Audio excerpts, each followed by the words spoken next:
You know what? We don't all look alike. Father, you're We may exactly be right. all black and famous, You but are we all don't look guilty. alike. Welcome to MsMojo, and today we're counting down our picks for the top 20 celebrity interview moments of the century so far. I'm by winning. I win here and I win there. Now what? For this list, we're looking at the best and most memorable moments from celebrity interviews from 2001 and on. What's your favorite modern celebrity interview moment? Let us know in the comments. Number 20. Jimmy Fallon with Bradley Cooper, The Tonight Show starring Jimmy Fallon. If there's one thing Jimmy Fallon is known for, it's breaking out into fits of laughter. But rarely is the laughter as contagious as it was during this interview with Bradley Cooper, who was promoting his starring role in the Broadway revival of The Elephant Man. I did. It was actually the reason I wanted to become an actor. My father showed me this movie when I was a kid, and then I realized there was a play, and I did it for my thesis in grad school, and then I did it in Williamstown 2 years ago. The host and the actor are wearing visors with silly wigs, and it gets to the point where they can't even finish a sentence without cracking up. The contrast between their guffawing and the serious subject matter isn't lost on them, but the laughs don't stop. We can't use that. We'll cut this out. I know we're talking about the Elephant Man's bones. Wearing these hats. Oh, sorry. We gotta reset. This might not have gone according to plan, but it is a lot of fun to watch. Number 19. Graham Norton with Mark Wahlberg, The Graham Norton Show. The Graham Norton Show stands out from other celebrity talk shows with its panel setup and tendency for unpredictable moments. But one guest may have gone too far. When Mark Wahlberg appeared on the show in 2013, it was visibly clear that he had had one drink too many. Listen to the nice lady. He interrupts guests Sarah Silverman and Michael Fassbender, keeps pulling the lever on a woman during her Red Share segment story, and even gets into Norton's lap and starts touching him inappropriately. A couple of months ago, I was at the gym, full face of makeup on, ready to do my Why would weights. you wear makeup to the gym? Oh, and he later falls asleep, which was probably a relief to everyone else. Wahlberg claimed he and Silverman had planned this in advance. It didn't hurt his relationship with the show too much, as he's returned numerous times since. Number 18. Stephen Colbert with Nicki Minaj, The Late Show with Stephen Colbert. When Nicki Minaj released her album Queen in 2018, everyone was talking about one song in particular. On Barbie Dreams, the rapper discusses encounters with various male hip-hop figures that are as raunchy as they are hilarious. This one's getting a lot of attention for some of the famous men you call out. During Minaj's appearance on The Late Show in 2018, host Stephen Colbert comments on his lack of mention in the song. But I noticed that I'm not on the list of men.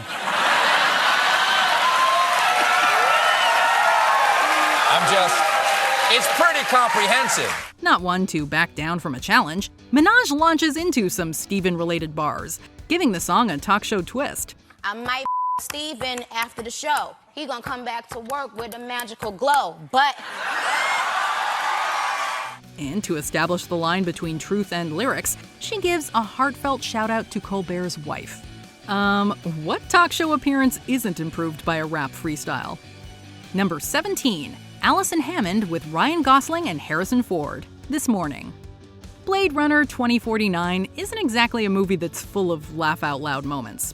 But if you saw stars Ryan Gosling and Harrison Ford promoting it on British morning show This Morning, you might have thought it was the comedy event of the year. Bleak, dystopian, an absolute nightmare, to be honest with you. That's just my interviewing techniques. When discussing the film, Gosling, Ford, and host Allison Hammond cannot contain their laughter, and neither can we. Some drinks are poured, which adds to the merriment. The best part is arguably seeing the famously serious Ford show his goofier side. What can you add to that? Is there a mic I can drop?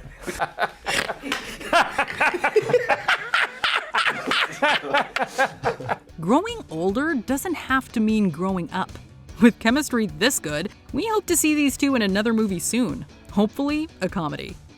Number 16. Wendy Williams with Omarosa Manigault Newman, The Wendy Williams Show. It's not every reality TV contestant who becomes a celebrity outside of the show. When famed Omarosa Manigault Newman appeared on Wendy Williams' talk show in 2008, the drama rivaled anything from her time on The Apprentice.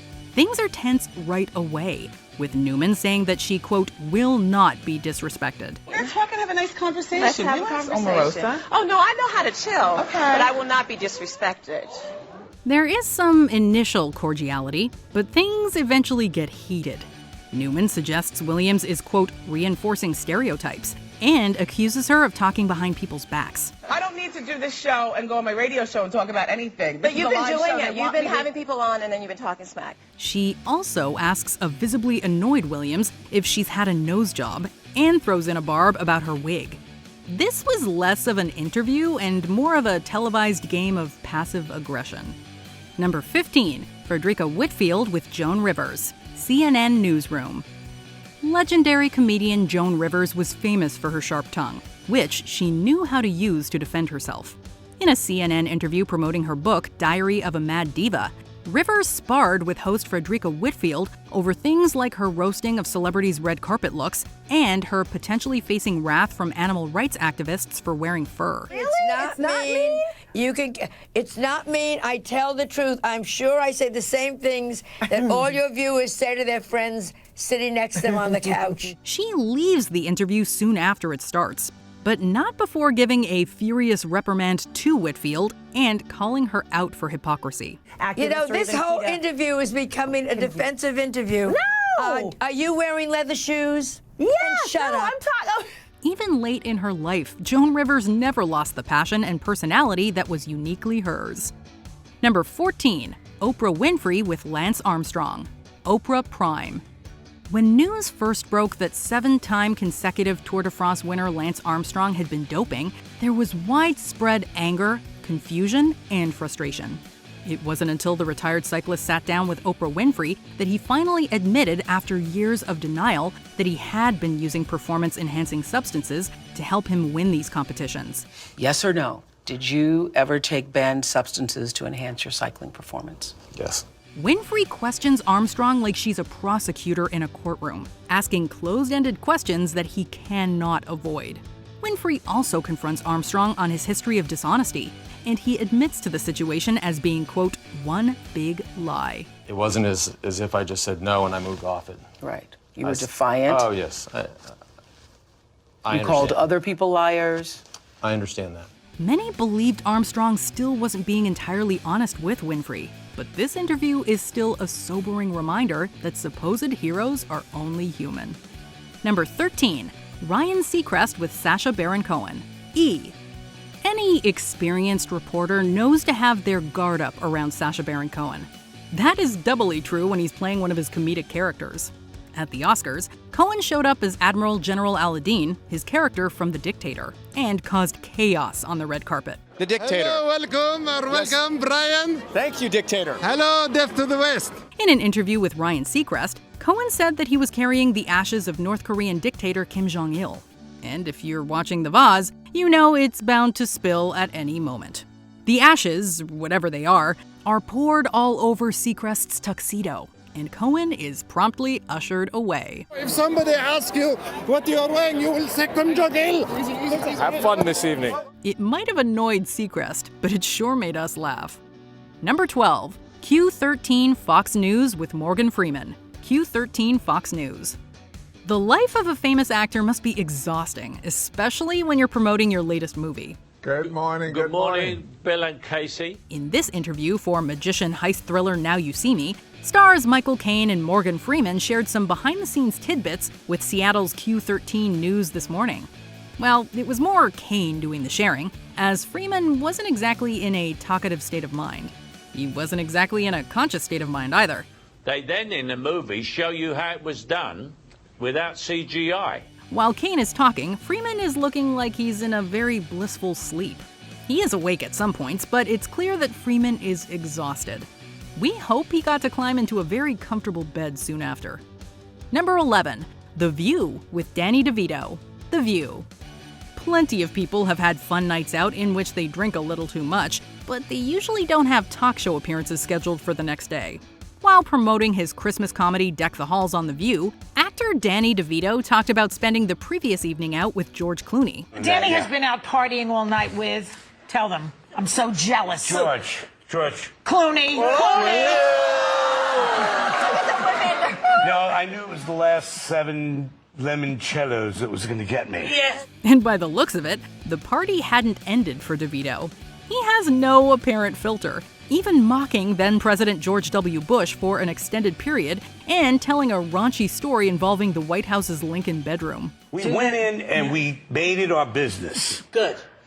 To really wreck the joint. Yeah. I mean, every place in that bedroom was utilized. You might not remember Deck the Halls, but you will never forget this interview. Number 10, Craig Ferguson with Robin Williams. The Late Late Show with Craig Ferguson.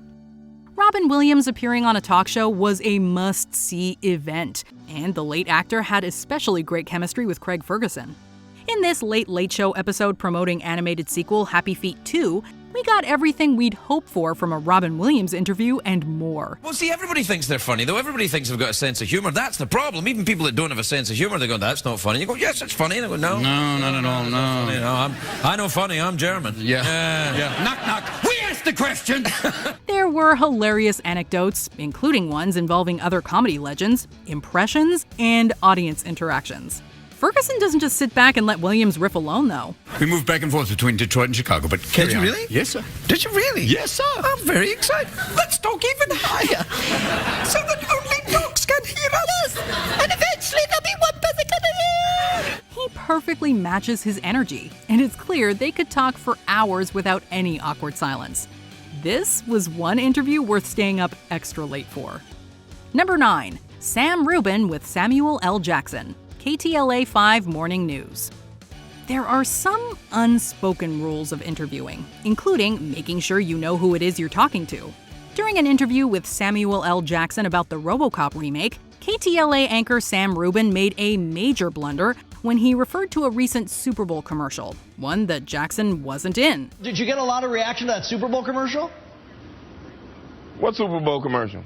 Rubin had evidently gotten Jackson mixed up with another prominent black actor, Lawrence Fishburne. Jackson reprimanded Rubin for his confusion, and he wasn't going to let it go easily. What's in your wallet? Right. Yeah. That's it. That's exactly right. There's more than one black guy doing a commercial. There it is. No question about that. I'm the what's in your wallet black guy. Okay. He's the car black guy. There it is. Morgan Freeman is the other credit card black guy. With his faux pas, a standard local news interview became something much more memorable, as well as more uncomfortable. Number 8, Krishnan Gurumurthy with Robert Downey Jr., Channel 4 News. In 2015, Robert Downey Jr. was interviewed by Channel 4's Krishnan Gurumurthy to promote Avengers Age of Ultron. But instead of discussing the epic superhero sequel, Gurumurthy thought it better to focus on Downey's past, including his past substance abuse issues, his father, and an interview he'd done with the New York Times 7 years prior. The statement sort of stands by itself, doesn't it? I mean, does that mean you're not a liberal, or that you came out of prison not being a liberal? Are we promoting a movie? Downey Jr. was clearly displeased at Gurumurthy's attempt to get overly personal and chose to cut the interview short by walking out. Or whether that's still something. I'm sorry, I really don't. What are we doing? Well, I'm just asking questions, that's all. Right. I mean, Bye. He has no apparent regrets about his decision to leave, later telling Howard Stern that he wished he'd left sooner. Number 7, Diane Sawyer with Caitlyn Jenner, 2020. In the previous interview, Robert Downey Jr. said things were getting a little Diane Sawyer. That was an apt comparison, as few reporters can really get personal with their subjects like Sawyer. Take this 2015 interview with gold medalist Caitlyn Jenner, who revealed her true gender identity after much speculation. Yes, for all intents and purposes, I am a woman. People look at me differently. They see you as this macho male, but my heart and my soul and everything that I do in life, it is part of me. That female side is part of me. Saying that she was a woman with, quote, the soul of a female, Jenner spoke candidly about her experience with being transgender. This was a watershed moment for the trans community, which had never had a representative with such worldwide recognition as Jenner. But what I'm doing is going to do some good, and we're going to change the world.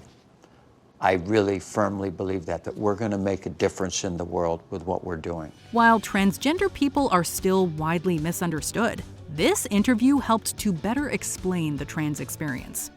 Number 6, Rotten Tomatoes with Paul Rudd and Jason Segel. Rotten Tomatoes. It's always nice to see actors enjoying themselves in interviews, but in this one, with website Rotten Tomatoes, Paul Rudd and Jason Segel seem to be really enjoying themselves. I have my same best friend since I was 12 years old. He's awesome and imaginary.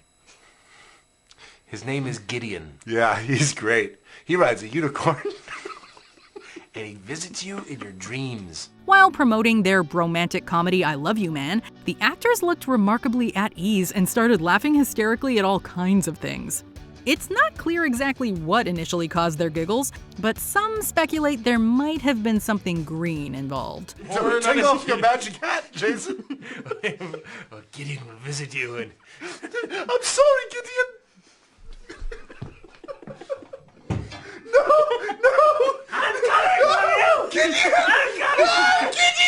This interview functions as great promotion for the movie, as it shows these two have the kind of chemistry best friends need to have.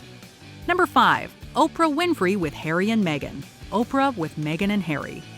Following the British royal family is like watching a real-life soap opera, and one of the most talked about developments came in 2020. Harry and Meghan, Duke and Duchess of Sussex, announced they would be stepping down as working members of the family and moving to North America. This sparked much talk about the decision and its greater implications. A year later, Harry and Meghan sat down with Oprah Winfrey to discuss the why. And what I was seeing was history repeating itself, but more perhaps, or definitely far more dangerous, because then you add race in and you add social media in. And when I'm talking about history repeating itself, I'm talking about my mother. The revealing interview covered sensitive topics such as racism, mental health, and the enormous restrictions they endured as members of the royal family. While life as royalty may seem like nothing but glamour on the outside, this interview shows there are actual humans behind all of the extravagance. My regret is believing them when they said I would be protected. I believed that. Number 4, Barbara Walters with the Kardashians. Barbara Walters' 10 Most Fascinating People. Interviewers often try to flatter their guests. That was not the case, however, when Barbara Walters interviewed the Kardashian sisters and their mother, Kris Jenner, for her 10 Most Fascinating People special in 2011. Walters acknowledged the huge cultural impact the family had made, but also offered one particularly blunt assessment, saying they lacked any talent. You don't really act, you don't sing, you don't dance, you don't have any, forgive me, any talent. This interview is eye-opening in terms of how it examines modern celebrity culture and what it takes to be famous. The Kardashian family has become an American dynasty, and more than a decade after this interview, we're as fascinated with them as ever. She has this vision for us and she makes it happen.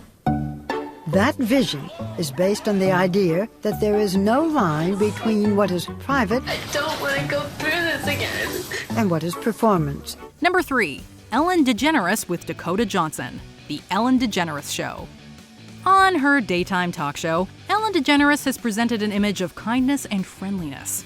But moments like this one have cast a not-so-flattering light on her. In an interview with Dakota Johnson, DeGeneres asked the actress about her recent 30th birthday party, bringing up how she hadn't been invited. You turned 30. I did. And how was the party? I wasn't invited. Actually, no, that's not the truth, Ellen. You were invited. Johnson quickly refuted that claim, saying that DeGeneres had been invited. DeGeneres doesn't appear entirely convinced, but Johnson remains confident, telling her to, quote, ask everybody, including her producer.